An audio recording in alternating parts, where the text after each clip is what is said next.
Situé dans le Cotentin, dans le département de la Manche, en Normandie, bâti entre 1917 et 1920, classé monument historique, le hangar à dirigeables d'Écosseville est un bâtiment unique en Europe. Ses caractéristiques en font un lieu exceptionnel, un patrimoine hors du commun. Première caractéristique, sa vocation et son histoire.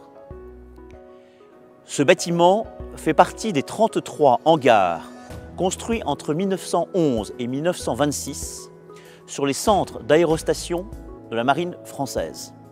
C'est le seul qui soit resté intact. Il avait pour vocation d'accueillir des dirigeables, parfois immenses, c'est-à-dire par exemple jusqu'à 1000 m² d'enveloppe. Il constitue un patrimoine de mémoire de la fin de la Première Guerre mondiale à l'aube de la Seconde. Caractéristique numéro 2, ses dimensions.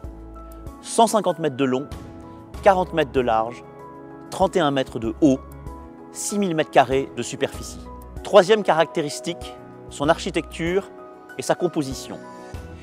Il est d'une conception révolutionnaire pour l'époque, car il est entièrement en béton armé.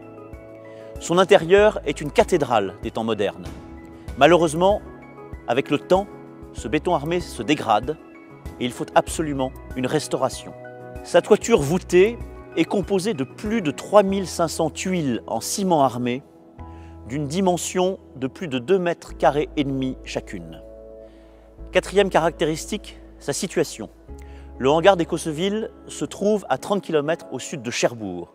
Cherbourg, ville capitale pour les énergies propres, comme l'hydrogène par exemple. L'hydrogène, tiens donc, justement l'énergie qui portait les premiers dirigeables. Il se situe aussi sur un parcours de tourisme de mémoire de la Seconde Guerre mondiale.